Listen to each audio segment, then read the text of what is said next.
In the early afternoon on a weekday, feeling unwell, I brought my daughter back home and noticed something odd upon arrival. There shouldn't have been anyone at home, yet my husband's car was parked outside for some reason. Didn't Dad say he was gonna drive to the ceremony? That day, my husband was supposed to have left early in the morning to attend a relative's wedding by car. Feeling my heartbeat quicken, I said, "Let's just go inside for now," and quietly entered the house. Then, from the bedroom on the second floor, I could hear some noises. With a sinking feeling, I approached the bedroom. The bedroom door was slightly open, allowing me to sneak a peek inside, even though it was dim. When I stealthily looked inside, I was met with an unbelievable scene. What? I couldn't help but let out a sound. My daughter also peeks inside from behind me, and then, with a eek, she closes her eyes and steps back. In the bed was my husband. And a familiar woman. The figure of my mother-in-law, my husband's mother. Yes, what was unfolding before me and my daughter was the scene of their infidelity. My husband, who had always been kind to both me and my daughter. The mother-in-law who was easy to talk to and helped with raising our child. Beautiful memories shatter loudly, like fragile glass breaking into pieces. What? This is disgusting. Absolutely not, horrible. Mom, over here. My daughter quietly tugged at my hand, urging me to step back from the scene. Tears were welling up in her eyes, seemingly about to cry at the worst sight imaginable. I too was stunned, my mind going blank, unable to move. But how could I forgive these two for such betrayal? I decided to contact someone. My name is Samantha, 45 years old. I live with Ken, who is 5 years younger than me, and our daughter, Madison, a freshman in college. Ken and I met through a friend, and it didn't take long for us to start dating. After about a year, we began living together. Our relationship progressed smoothly, and soon, Ken proposed to me at a restaurant with a beautiful night view, and we decided to get married. The first time I met Ken's parents during the marriage introduction, I thought they seemed very classy and kind. However, what caught my attention was how young Ken's mother, Minnie, appeared. She looked incredibly youthful and beautiful, not matching her age. I married Ken when I was about 25. Usually, parents around this time are about 50 years old. But no matter how you looked at it, Ken's mom didn't seem to be around 50. She was slim and very beautiful. Seeing my confusion, Ken explained from behind, "My parents remarried when I was in middle school. My dad was 49, and my stepmom was 37 then. It was one of those age gap marriages." That made sense to me. When Dad brought Mom home saying he wanted to remarry when I was in 5th grade, I was shocked by her youth and had a mixed feelings. Yeah, it would be surprising to have such a beautiful person as your new mom. Well, but Dad seemed happy, so I was happy too, and now I'm glad she became part of the family, he said with a gentle smile. I had never heard much about Ken's past, so getting to know more about him as we were getting married felt good. Minnie was easy to talk to, perhaps because of her youth. Did Ken propose properly? She asked with a grin. Yes, at a fancy restaurant with a beautiful night view. Wow, that's lovely. And? What do you like about Ken? Well, I guess it's his kindness. Also, he notices little things like if I change my makeup. Minnie was so easy to talk to that I found myself gushing without realizing. Ah, Ken's got good points, huh, Minnie said, nudging Ken with her elbow. Come on, Mom, stop it. That's embarrassing, Ken said, blushing but looking pleased. Though not related by blood, it was clear the in-laws really got along well. When my husband introduced me to his in-laws, he said this. When Dad first brought Mom over, I was going through puberty, so it was a bit complicated. But more than that, I was happy. I had been lonely since I was a child, without siblings or a mother. But when Mom became part of the family, our home felt brighter. I realized then that you don't have to be blood related to be a real family. That's why I want to build a happy and close family with Samantha, just like Dad and Mom. I want us to become a true family. My husband said that and held my hand. Ken. I felt as if I saw his commitment to our marriage. He had overcome loneliness with his family. I resolved in my heart to cherish Ken and to become a family like his parents. When I introduced Ken to my parents, they quickly became friendly thanks to his inherent brightness. My parents warmly accepted him, and we were blessed by many relatives and friends at our wedding. Soon after, we were blessed with a child. Really? I'm gonna be a dad? Ken was surprised but beamed with joy at the news of my pregnancy. The in-laws felt the same, truly celebrating my pregnancy. After a while, we found out the sex of the baby and learned that it was a girl. A girl, huh? I'm gonna be worried all the time. Ken, you're likely to be super protective. Man, if she ever brings home a boyfriend, I might just die of loneliness. If you say that, she might end up hating you. Even before she was born, we would laugh together. Those times were truly happy. Since getting pregnant, he has been working even harder at his job and has been more proactive than ever in helping around the house. Sorry for making you cook dinner after just getting back from work. When my morning sickness was bad, he would even cook after coming home late from work. He says, "What are you talking about? Men can only stand by and watch, so let me at least do this." He also took care of me by bringing a blanket when he thought I might be cold, saying, "Hey, don't chill yourself," and insisting on carrying heavy items. "Give me that bag, I'll carry it." Even when I said, "I'm fine," he would insist, "No, give it here," and always took the initiative to help me. Thanks to my husband, both the baby and I were doing well. One day, I got a call from my mother. "Aren't you planning on coming home for the birth?" I hadn't really thought about it. It's your first birth, so there must be a lot of worries, right? You can come home for a while if you want. Really? Is that okay? Of course. You should lean on us at times like this. Grateful for my mother's kind words, I thanked her and replied, "Thank you. I'll talk to Ken about it." Nowadays, about half of all expectant mothers go back to their parental home before and after giving birth. Honestly, there were many things I didn't know and was anxious about with this being my first birth, so my mother's suggestion was very welcome. I'll discuss it with Ken. After hanging up with my mom and waiting a bit, I brought it up with Ken when he returned from work. My mom called today and asked if I'm considering going back home to give birth. I'm all for it. What do you want to do, Samantha? Well, to be honest, it would be reassuring to have my mom, who has experience in child-rearing, around. Yeah, that sounds good. My company doesn't offer paternity leave, and it would be a relief for me too if there's someone reliable near you in case something happens. If you want to go back home, I support it. Thank you. Then it's decided. Ken respected my wishes and was supportive of me going back home. And so, I was able to welcome the birthday without any problems. I named my daughter Madison, hoping she would grow up to value the connections between people and to be kind and considerate.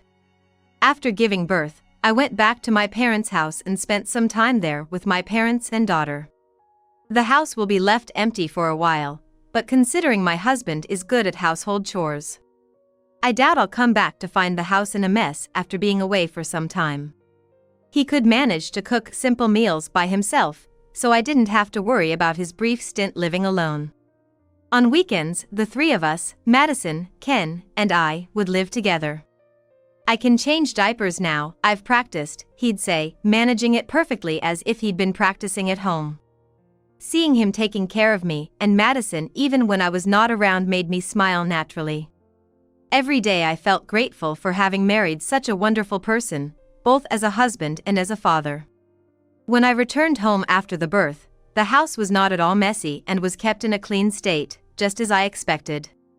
Moreover, there was a new baby crib that I had wanted, along with a lot of diapers, toys, and clothes for the baby. What's all this? Did you buy all this? Heh, pretty good, right?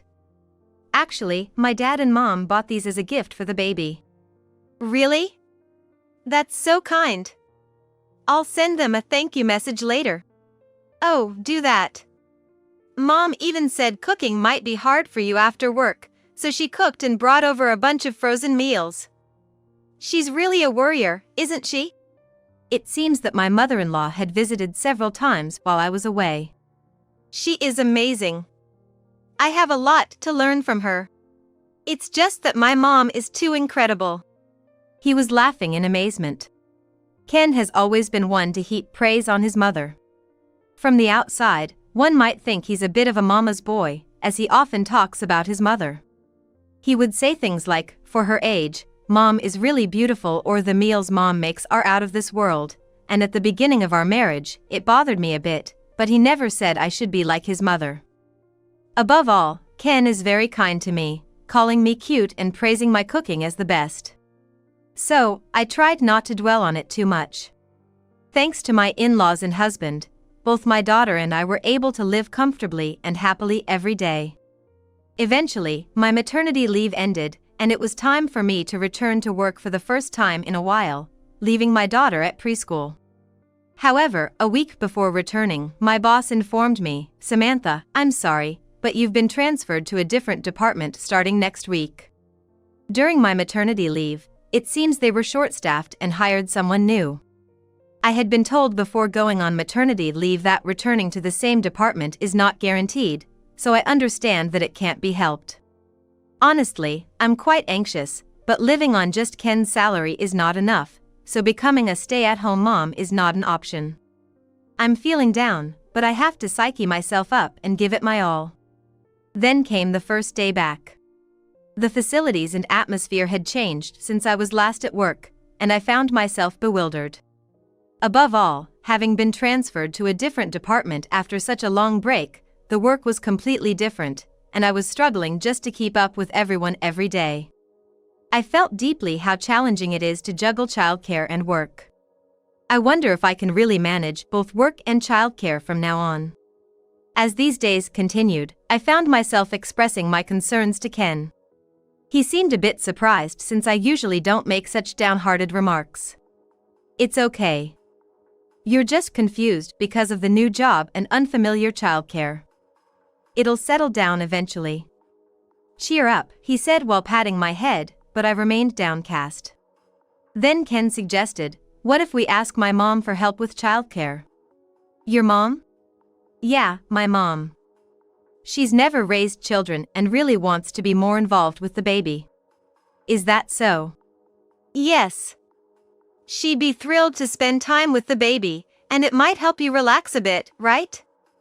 Just knowing someone nearby is willing to help can make a big difference. What do you think? If Minnie is really willing to help, it would be more than I could ask for. Is it really okay to rely on her so much? It's fine. In fact, she'll be happy. Saying this, Ken took out his smartphone and stepped out of the living room. After a while, he came back and gave me a peace sign, indicating she's happy to help. It seems he had already discussed it with Minnie. From then on, Minnie started to visit our house more frequently and, being a stay-at-home mom herself, actively helped with childcare. Some days, I'd come home from work to find that Minnie had cooked dinner or had picked up Madison from preschool. She also said, "Ken and I can watch Madison, so feel free to go back to your parents' house and relax without the child occasionally," and she and Ken's dad would sometimes take Madison out, really spoiling us. With Minnie's full support, we somehow managed to raise our daughter. Time flew by, and Madison turned 17. Becoming a lawyer has been Madison's dream since she was young. To achieve her dream, her goal seems to be attending a prestigious university, and she has been very busy lately with tutoring and extra classes. During this time, we received a wedding invitation from father-in-law's sister's granddaughter, Emily. Emily, huh? It's been a while. Have you met her, Samantha? I met her briefly when we went to your parents' house for Christmas. Right, not much acquaintance there. The whole family is invited, but do you think we can attend that day? I'm fine. I can take a day off work. But I wonder about Madison. Well, it's a crucial time for her. Yeah. Then, maybe I should go alone this time. It's a shame after they invited all of us, but is that okay? It's fine. Everyone will understand. We can't leave Madison at home alone. You're right, thank you. How are you getting to the venue? The wedding venue for Emily seems to be a stylish place with a forest atmosphere, judging from the photos on the invitation. It's a lovely place, but it seems a bit hard to reach by train. Well, I won't be able to drink, but maybe I should drive. That seems like the best idea. Be careful. With my husband's suggestion, prioritizing our daughter, Madison and I will be absent, and only Ken will attend Emily's wedding. On the day of the wedding, Ken was dressed in his suit, his hair perfectly styled. Wow, Dad, looking sharp. Make sure to send photos from the wedding, okay? Right? Oh, I'll send them. Keep up with your studies, Madison. Take care. With that, my husband headed off to the wedding venue. A while later, after sending Madison off to school, I went to work.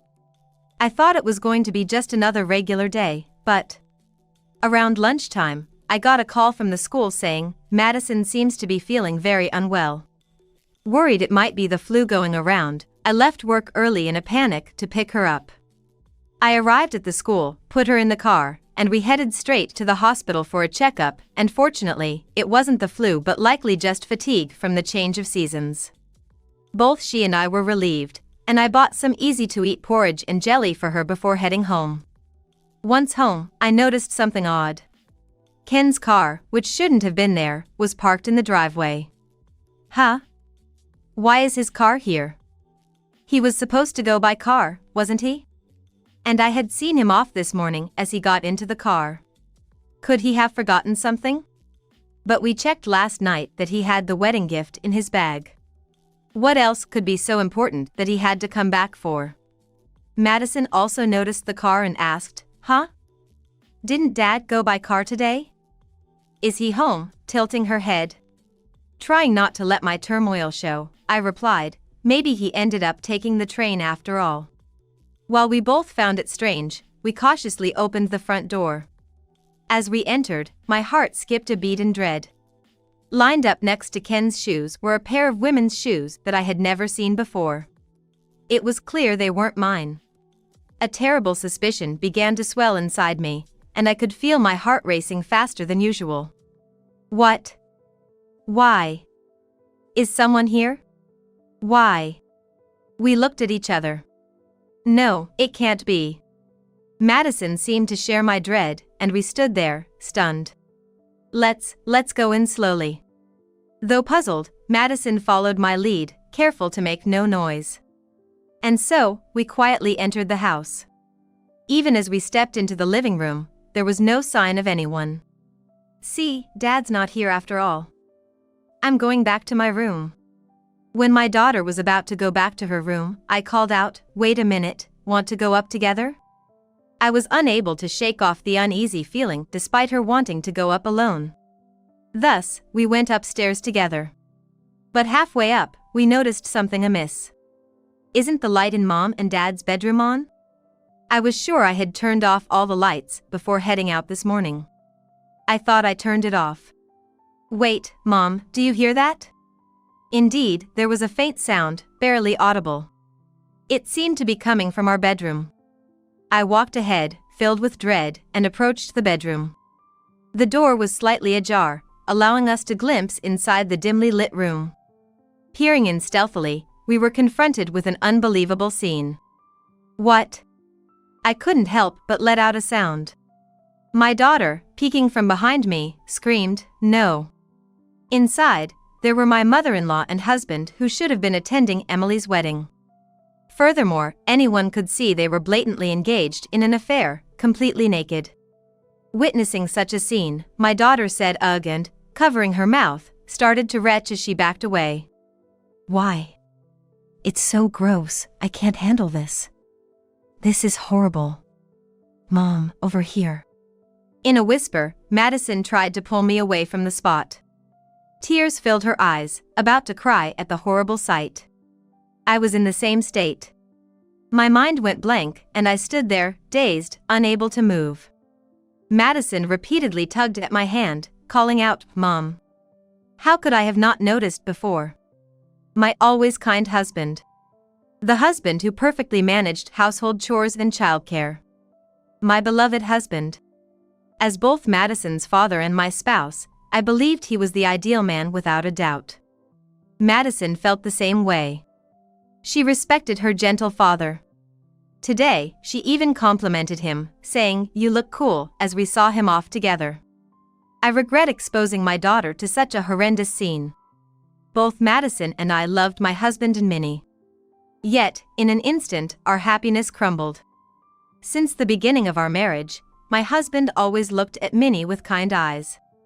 He would frequently invite her over, and she was even visiting our home during my pregnancy. He also excessively praised her.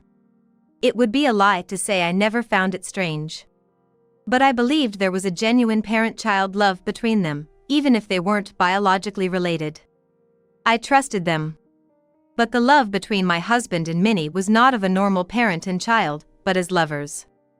As I was standing dazed in my daughter's room, she said, "Mom, we can't just stand by. We need to take action. I have an idea," and she went back towards the bedroom. Then she pulled out her smartphone and started recording a video of the two, caught in the act. "What are you doing filming that?" I tried to stop her in a panic, but Madison insisted, "We have to. We need solid evidence so those two can't deny anything," and continued filming. She seemed disgusted, closing her eyes to avoid the sight but kept recording to gather evidence. "Madison, are you okay?" I was concerned about her since she was feeling unwell earlier, but she said, "I'm fine now, the adrenaline is kicking in." The evidence comes first, seemingly forgetting her ailment. Despite Madison and I whispering among ourselves, the two of them didn't notice at all. They must be so engrossed in each other that they've become oblivious to their surroundings. After a while of capturing evidence, Madison and I began to calm down somewhat. How should we confront them? Just then, from the bedroom, I heard my husband suggestively saying, "Mama, let's take a bath together." "Madison, they're coming out of the bedroom. This is bad." Madison and I quickly hid in her room. "Ew, he's calling her mama?" "Gross," Madison muttered under her breath. What should we do in this situation? Should we confront my husband and Minnie with the video evidence, threatening to expose them? No, emotions would likely get in the way, and we wouldn't be able to have a rational discussion. Besides, Madison and I alone might not be able to stand up to them. Then, I had a plan. As soon as Minnie and my husband entered the bathroom, I threw all their clothes into the trash can. About 30 minutes later, the doorbell rang. Come in," I beckoned the guests into the living room. Hearing the commotion outside, my husband and Minnie came out of the bathroom, opening the door to the changing area. "Why are you?" Our home's layout has the bathroom adjacent to the living room, separated by a door. In the living room, next to it, were Madison, me, and the father-in-law, along with other relatives all gathered. My husband panicked, trying to cover himself. "What's going on? Why are you dressed like that?" Seeing my smiling face, my husband was startled. "Oh, the wedding ended early, so I was taking a bath, but I forgot to bring a change of clothes." Despite not attending the wedding, you had the nerve to lie about it right in front of those who are there, and it was a lie that got found out almost immediately. "Oh, Ken. You weren't at the wedding, were ya?" "No, Sure enough, my husband got called out by his father and stumbled over his words. "Your mother is inside too, right? Can you tell her to come out before she catches a cold?" I pointed out, and he stumbled again, My mom is, well." Seeing Ken unable to answer anything, his father snapped. "Hey! You, come out too!" Saying this, he pushed Ken and went into the changing room, pulling out his mother by the hand. "No!" Eventually, dragged out forcibly by his father, my mother-in-law also appeared in front of all the relatives, covering her private parts just like Ken. "Dad, Grandma, it's gross, so get dressed quickly," my daughter said calmly and threw clothes at them. For a while, the two who had been hiding in the changing room, shivering with lips blue from cold, hurried to put their clothes on. Once dressed, my father-in-law spoke up. Can you explain to me why the two of you were in there together? He questioned my husband and my mother-in-law, his face turning red as if it were about to burst into flames. I was feeling unwell, and Ken was just helping me. My mother-in-law started with an excuse that made no sense. And how do you explain this? With those words from my father-in-law, all the relatives started to play a video showing Ken and my mother-in-law together. How did you? What is this? When did this happen? Their faces turned pale instantly. In fact, after recording my husband and mother-in-law, I had sent the video to my father-in-law on his way back from the wedding, with a message saying here's the proof. It seems that after seeing the video, my father-in-law shared it with the relatives he was with, telling them, check this out. Thus, like a family gathering, everyone ended up at our house. Normally, my father-in-law is a calm person and doesn't involve others, but he couldn't remain calm after they skipped a family wedding and committed such betrayal. Can you still say you didn't betray us, that you don't know anything about this? Such harsh words, unlike my usually gentle father-in-law, filled the house. Following my father-in-law, other relatives also started hurling insults like you have a daughter and yet you do this, unbelievable as a parent, disgusting. And then I said to Ken, let's get a divorce. The divorce was already agreed upon by our daughter. After seeing something so disgusting, I can't stay with Dad and Grandma, they're just too gross, she agreed vehemently with me. Even my father-in-law said, Minnie, let's get a divorce. And Ken, from today onwards, we're no longer father and son. Well, seeing something like that, it's understandable. The word divorce coming from both me and my father-in-law clearly shook my husband and mother-in-law, who, not knowing what else to do, suddenly knelt down. I'm sorry, I'm really sorry. I won't do it again. Please, forgive me. Please. No matter how much they begged on their knees, our anger wasn't going to subside. I just said, get out of this house right now. They kept apologizing, but I refused to listen. In the end, my father-in-law grabbed Ken and my mother-in-law by the hands and said, think about Madison. Just leave, now, and threw them out. And then, as if following suit, the relatives dispersed. Samantha, let's talk again sometime, my father-in-law said as he too left the house. Overwhelmed by everything that had happened, my daughter and I just sat down on the floor, exhausted. Mom, are you okay? I'm here for you, she said, patting my shoulder. But despite her brave front, tears were streaming down her face. Madison, I'm okay because I have you. And you have me, Madison. From now on, it's just the two of us, I told her.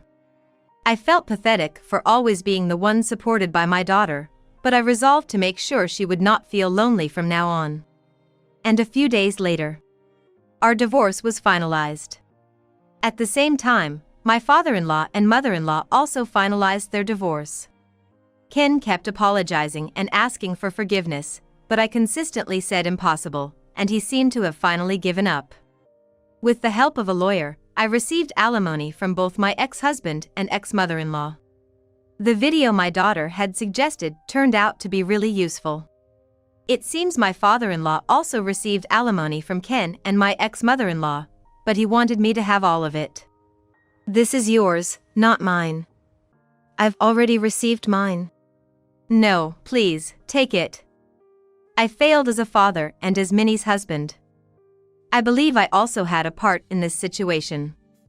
At least let me do this much for Madison and you, he insisted. Out of respect for his wishes, I accepted it and used it for my daughter's education. Honestly, the thought of financing my daughter's law school by myself was daunting, so I'm truly grateful to my father-in-law. And now, 10 years have passed. Madison has fulfilled her dream and become a lawyer. She's still new to the field but wants to use her knowledge to help those in need. She will face many challenges. But knowing Madison and her strong heart, she's bound to successfully overcome them and become a respectable lawyer. Since the incident, my ex-mother-in-law has been living alone in a shabby apartment. Having been a homemaker for many years, she had no job prospects and ended up working part-time at a grocery store. I don't know if she's managing well, but she must be struggling. As for Ken, it seems his relationship with his stepmom is truly over. After our respective divorces, they hardly met anymore. Perhaps they were only enjoying the thrill of the affair. As for my ex-husband, he has been completely ostracized by my father-in-law and treated like an outcast by the relatives since that day. Moreover, his company never paid well. After paying alimony to my father-in-law and me, he must be living a tight life. He did care deeply for Madison, but she told him, "I never want to see your face again," leaving him in tears. Since then, Madison and my ex-husband have not seen each other. Well, he got what he deserved. My father-in-law and I still keep in touch occasionally. He is also supportive of Madison's future. As for me, since my daughter has now become a working adult, my parenting has taken a back seat. Lately, my hobby has been traveling with my high school friend, Susan, who, just like me, got divorced after her husband had an affair and is now single. We're getting older and I'm done with love, but creating new memories with friends, my daughter, and my father-in-law is something I look forward to.